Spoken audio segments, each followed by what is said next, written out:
Por tu culpa he perdido un montón de dinero. Dijiste que la bolsa bajaría este año y he perdido casi la mitad de mi cuenta por ponerme corto. Bienvenidos al último vídeo del año, donde en vez de un vídeo de cierre de mercados analizando lo que ha ocurrido, quiero analizar las previsiones que habíamos hecho a principio de año y ver cómo se han comportado los diferentes activos para, pues, hacer un poco un repaso de los aciertos y fallos que hemos tenido y el porqué. Que es algo que deberíamos hacer siempre que hagamos alguna previsión, pues luego revisar si se ha cumplido o no y cuáles han sido los factores para que haya pasado lo que sea, que se haya cumplido o que no, para pues tenerlos claros de cara al futuro. No hay mucho que repasar en el mercado hoy, simplemente por comentarlo, pues que hemos tenido algún dato macro de IPC de España mejor de lo esperado y de PMI de Chicago bastante por debajo de lo esperado, marcando otra vez recesión. Pero al margen de esto, pues no hemos tenido nada y tampoco han movido mercado ninguno de esos dos datos. Así que vamos, como digo, a repasar un poco esas previsiones que habíamos hecho a principios de año. Pero antes quiero mostrar un correo que me llegó hace unos días de un suscriptor que me comentaba lo siguiente. Lógicamente vamos a tapar su nombre. Bueno, pues el asunto era tan interesante como eso que veis ahí, me cago en tus muertos, y por tu culpa he perdido un montón de dinero. Dijiste que la bolsa bajaría este año y he perdido casi la mitad de mi cuenta por ponerme corto. Bueno, vete a la mierda y ojalá no vuelvas a salir más porque ya me he desuscrito, etc. Cosa que no es cierta porque sigues suscrito, no sé qué sigue esperando de mí, pero bueno. Bueno, al margen del correo, que es lógico que recibamos cosas así, no pasa nada. Pues he querido hacer ya este vídeo para ver un poco las previsiones. Pero ya en relación con este correo, lo primero, lo que decimos siempre, que estos no son consejos de inversión, solo son opiniones, mi opinión de lo que creo que va a pasar y no hay que tomárselo como un consejo de inversión porque no es un consejo. Eso lo primero. Lo segundo, creo que nunca me habréis escuchado decir que te pongas corto en un índice, salvo en contadas ocasiones de que se llegue a una resistencia, algún número concreto, y siempre recalco que con un stop bastante ajustado. ¿Por qué? Pues porque en un índice que la tendencia suele ser alcista, ponerte corto te puede llevar a la ruina. Te puede llevar a la ruina porque el potencial de subida pues es ilimitado. Entonces nunca hablaría de ponerse corto en un índice o en una acción, por ejemplo, sin stops. Y en caso de ponerte con stops, pues sería en casos muy concretos. Pero bueno, ese es el primero de los aprendizajes. El segundo, si me has hecho caso en eso, también me habrás hecho caso en el resto de cosas que he comentado, ¿no? Como por ejemplo que los bonos lo podían hacer bien, el oro lo podía hacer bien y no habrás metido todo tu dinero en la bolsa, ¿no? Si ha sido así, no habrás tenido tantos problemas porque, como veremos más adelante, los bonos han subido, el oro ha subido. No lo sé, en fin, creo que cada uno debería responsabilizarse de lo que hace y aunque ya digo que correos como este, pues no me afectan porque, bueno, pues ya se ve qué tipo de persona es. Creo que deberían hacernos reflexionar un poco de lo que hacemos, ¿no? De si de verdad hacemos las cosas pensando en que las estamos haciendo con nuestro propio análisis, etcétera, o si simplemente nos estamos dejando guiar por otra persona. Y en caso de dejarnos guiar por otra persona y utilizar las opiniones de esa persona, pues para hacer nuestras inversiones, no podemos luego echarles la culpa de lo que nos pase. Pero bueno, esto simplemente un poco como anécdota, no tiene más. También es cierto que para mi lista de suscriptores pues suelo enviar correos un poco más, digamos, un poco más picantes, un poco más agresivos y quizá pues hay gente que lo toma como que vienen de una persona más prepotente y demás y suelen atacarte un poco más. Pero bueno, simplemente es parte de la vida y de la exposición a las redes sociales. Entonces, dicho esto, vamos a repasar ya los principales activos. Empezamos por la bolsa americana, Aquí tenemos al SP500 en representación de esa bolsa americana, que a principio de año dijimos que las previsiones, lo más probable era que después de un repunte inicial a principios de año, viésemos una caída más profunda que nos volviese a llevar a los mínimos de esa zona de los 3.600, 3.500 a lo largo del año. ¿Se ha producido esa caída? Pues no. Esta es la primera previsión errónea. Si vamos aquí desde el 1 de enero, vemos que la subida del SP500 ha terminado siendo de un 25%. Una subida pues, muy importante y que ha llegado prácticamente toda a partir del punto de marzo. En marzo hubo muchos problemas con la banca, empezaron a quebrar los bancos y la Fed, para solventar ese problema, sacó de nuevo su manguera de liquidez, abrió esa ventanilla de liquidez para que los bancos con problemas pues, pudiesen acceder a ella y no quebrasen, y a partir de ahí pues empezamos a ver subidas con mucha fuerza. Luego, bueno, vino alguna caída en septiembre y octubre, pero el año en principio pues fue bastante alcista después de ese movimiento por parte de la Fed, que era algo que yo no me esperaba, la verdad, y que me sorprendió bastante y que ha hecho que los índices suban. También ha sido un factor muy positivo que la inflación se haya controlado, porque ya está muy cerca del 2%, sin haber llegado a una recesión en Estados Unidos. En Europa sí que es verdad que hemos entrado en recesión, pero tampoco demasiado grande. Y en Estados Unidos pues se han librado, y eso pues ha sido muy favorable para estas subidas del índice, que ha visto cómo la inflación se controlaba, los tipos van a bajar porque la inflación se ha controlado y no porque tengamos una recesión encima. Entonces, eso ha sido el segundo punto que ha ayudado mucho a que las bolsas hayan subido tanto. ¿Me lo esperaba? Pues tampoco me esperaba que tuviésemos esa caída de la inflación sin que llegase una recesión. Sinceramente, no creí que fuese a llegar ese momento. Todavía estamos a tiempo, puede llegar esa recesión, pero no pensé que terminaríamos el año al menos sin esa recesión. Esa fue la primera de las previsiones. La segunda, bueno, pues la segunda fue una subida de los bonos. ¿Se ha producido esa subida? Bueno, he hablado de la bolsa americana, pero es extrapolable a la bolsa europea.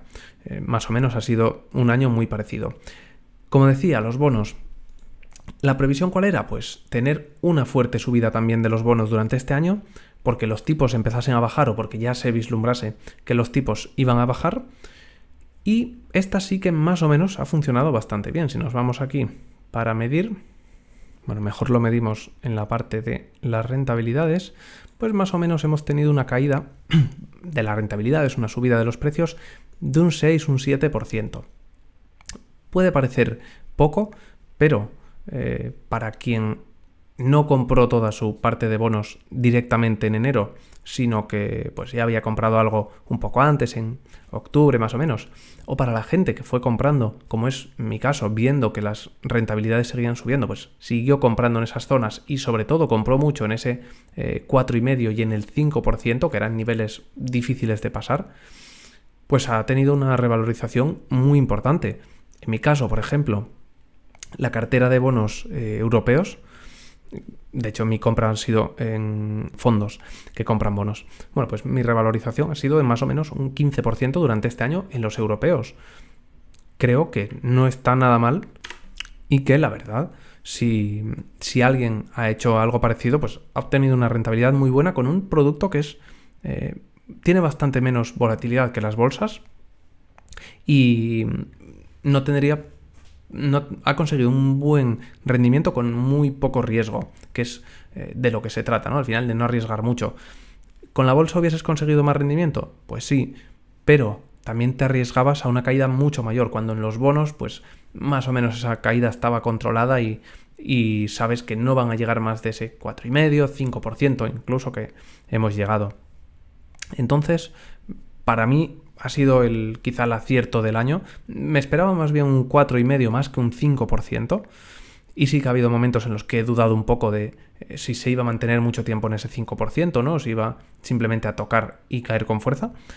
Pero creo que ha sido una buena apuesta la de los bonos por ser una operativa muy segura. Para carteras grandes incluso, pues también pueden jugar con ello y ha funcionado muy bien. La tercera previsión era la subida de China. Bueno, tenemos aquí el índice de Hong Kong en representación de China y lo que hemos visto pues durante el año 2023 ha sido una caída más o menos desde aquí de un 13%. Bueno, estábamos en una zona en la que podíamos más o menos mantenernos y no caer mucho más, zona de los 19.000 puntos más o menos.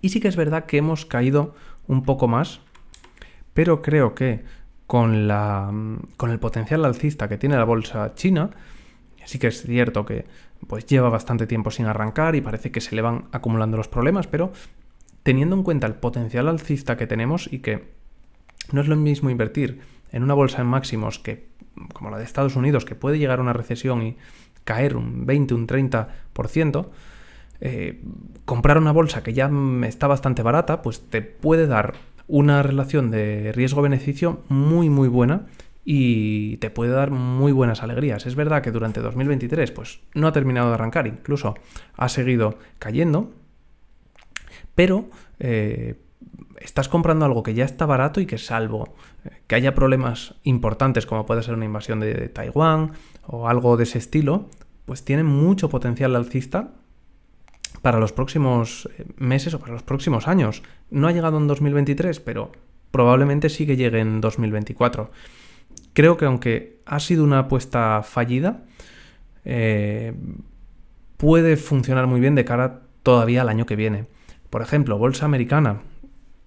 Si no has comprado bolsa durante este año porque pensabas que iba a caer más, pues te has perdido una subida bastante importante. Pero en el caso de la bolsa china, no te has perdido esa subida. Todavía está por llegar, aunque hayas perdido un poco, pues la oportunidad sigue ahí y todavía la puedes aprovechar. Entonces creo que aunque ha sido un fallo, pues no ha sido tan malo como el caso de las bolsas americanas y europeas. Después teníamos el oro, que si nos vamos aquí a su gráfico, vamos a buscar de nuevo enero. Aquí está. Pues tenemos una revalorización de un 13% durante el año. Bueno, para el oro pues está bastante bien. Un 13% en este producto pues no está mal. Lo comentamos el año pasado que de cara a este 2023 y 2024 podíamos tener fuertes subidas en el oro porque los tipos de interés de Estados Unidos podrían empezar a bajar, el dólar se iba a debilitar y lógicamente eso favorece al oro y hemos visto en ocasiones ya anteriores que ha pasado lo mismo, ¿no? Cuando la Fed empieza a bajar tipos, el oro sube con fuerza. Y este año, pues aunque los tipos todavía se han mantenido todo el año altos, ya ha empezado a funcionar bastante bien ese patrón. Y tiene pinta de que este año que viene, 2024, cuando los tipos empiecen a bajar, podemos volver a ver otras subidas importantes en el oro, pues quizá de un 15-20%, que pueden estar también muy bien para cualquier cartera. Bueno, un 20% igual es mucho, pero no sería descabellado pensar en otro 10% de subida que nos llevaría, vamos a ver, a la zona de más o menos los 2.270. Bueno, no sería descabellado pensar en esa revalorización, quizá un poco menos, pero una vez sobrepasada esta zona de los 2.100, pues lo veo bastante probable el llegar en un corto plazo de tiempo. Incluso no tiene por qué pasar el año entero y sería un 10% en menos de un año. Entonces creo que el caso del oro pues ha sido uno de los que ha funcionado bastante bien, y teniendo en cuenta también que la impresión de dinero por parte de los bancos centrales no para, ni tiene pinta de parar, pues puede ser un buen activo de cara ya no a este 2023 y a esa subida del año, de cara al 2024, perdón, y esa subida, sino ya de cara a unos cuantos años más y a mantener en cartera siempre pues una parte de la cartera en oro. Creo que nos puede dar mucha seguridad. Y el último activo, que está un poco relacionado también con el oro, es el dólar, que hablábamos también de una caída de este activo de cara a que el Banco de Estados Unidos, la Fed, bajase los tipos y lógicamente pues el dólar se debilitase. Y no ha llegado todavía a ese punto, ha caído un 2% más o menos. Pero sí que es cierto que de cara a este año que viene, si los tipos empiezan a bajar, pues las caídas que podemos ver en este activo van a ser bastante importantes. Yo me esperaba ya un poco más en general bajadas de tipos a finales de este año quizá, o que ya pues estuviesen anunciadas un poco antes y empezasen en enero, febrero de 2024, y parece que se han alargado un poco más y quizá pues todas las previsiones se alargan un poco también en el tiempo, pero aún así pues creo que el dólar ya empieza a mostrar signos de debilidad y en cuanto empiecen esas bajadas de tipos, pues yo creo que vamos a ver caídas bastante importantes en poco tiempo. Así que me parece un buen activo también para hacer algún trade durante el año. Y fuera ya de todos, digamos, de todos estos activos un poco más genéricos, pues tenemos a las criptos, ¿no? Que son un poco más exóticas ya, con más volatilidad y demás. ¿Qué ha pasado en las criptos? Bueno, pues ha pasado un poco, vamos a ver al Bitcoin, ha pasado un poco lo mismo que en las bolsas. Yo me esperaba quizá una nueva caída de las criptos, ya la última caída que llevase a Bitcoin desde los 17.000 puntos, pues a los 13.000 más o menos, y a partir de ahí viésemos subidas importantes. Y esa caída no ha llegado a suceder. Empezábamos 2023 aquí en los 16.000 y hemos llegado a los 42.000, una subida de un 160%. Bueno, la verdad que me ha sorprendido bastante también Bitcoin con esa subida, y al no tener una corrección hasta los 13.000 más o menos, con lo mal que pintaba todo durante el año. Pero es cierto que ha pasado un poco como en la bolsa. A partir de marzo más o menos, que tuvo un buen mes por el miedo a todos los problemas de los bancos tradicionales y demás, pues a partir de ahí, y que llegase también la liquidez de la Fed, pues hemos empezado a ver subidas muy fuertes. Bien, dicho esto, hay que recalcar que aunque las previsiones que hagamos a principio de año son pues de subidas o bajadas de los diferentes activos, no hay que tomárselas como tengo que invertir el 1 de enero y esperar hasta el 31 de diciembre, porque es lo que se ha previsto, ¿no? Que en este año suba o baje X porcentaje. No. Son unas previsiones generales de, oye, creo que va a pasar esto o va a pasar lo otro. Pero a medida que va avanzando el año, pues puedes ir trabajando en esas operativas. Por ejemplo, creo que la bolsa va a subir durante este año. Vale, pues no tengo que comprar el 100% de bolsa en enero y esperarme a diciembre. No tiene por qué. Creo que va a subir. Bueno, pues puedo esperarme, como en el caso de las criptos, que yo me esperaba una caída de 13.000 puntos y luego una subida más fuerte. Bueno, vamos a irnos aquí al semanal. Pues no tengo que comprar todo el 1 de enero y esperarme a que suba y ya está, hasta el 31 de diciembre. No, pues puedo, por ejemplo, esperarme, porque mi previsión era que cayese hasta 13.000, por ejemplo, y ya está. Bueno, pues esperarme y tener en los $18.000 más o menos, que había zona también de resistencias, 18.000, una orden de compra, y comprar una pequeña parte si veo que rompe por encima de los 18. Si rompe por encima de esa zona, pues quizá yo estaba equivocado y no va a haber una corrección mayor y ya va a empezar la subida. Bueno, pues ahí puedo empezar a comprar un poco, pero no tengo por qué comprarlo todo. Pues he comprado algo, aquí se ha chocado con la media de 200, veo una caída de nuevo a la zona que tenía antes de resistencias de los 18.000 puntos, más o menos, pues ahí quizá puedo comprar un poco más, incluso pues con un stop un poco cerquita y demás, y aprovechar otra subida importante que tuvo hasta los $30.000 en el caso de Bitcoin. A lo mejor creo que no va a pasar de ahí. Bueno, pues puedo vender ya y ya está. Ya más o menos con eso ya he cubierto la parte de criptos durante este año. No tengo que esperarme al 31 de diciembre. Podría haber pasado también que pues se queda aquí lateral y hasta junio no rompe por arriba o no rompe por abajo. no tengo que comprar en enero, me puedo esperar a junio y en junio comprar y aprovechar la subida cuando llegue, ¿vale? Lo digo porque me llega algún comentario, algún correo de gente que dice, pues tú me dijiste que esto iba a subir o iba a bajar. Bueno, hay que tomárselo como una previsión general y luego adaptarlo al momento. Puede que tarde unos meses en llegar, puede que llegue el 5 de enero. No se sabe, como en el caso de Bitcoin, que la primera semana pues ya pegó un subidón de los 17.000 a los 21.000, 22.000 y ya está. Pero no tiene por qué pasar, entonces hay que adaptarse un poco y que cada uno saque sus propias conclusiones y trabaje en base a ellas y también en base a su realidad personal, ¿no? No sé, no tiene por qué... no hay por qué ser tan cuadriculados y hacer todo de esa forma tan tajante.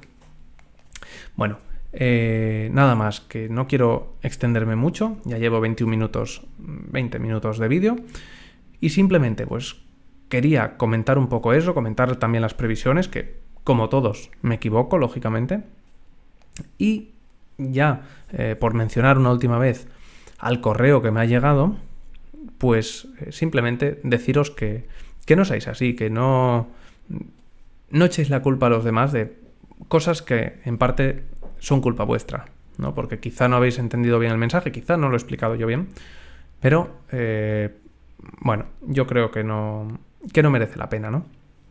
Así que nada más, ya nos despedimos por este año.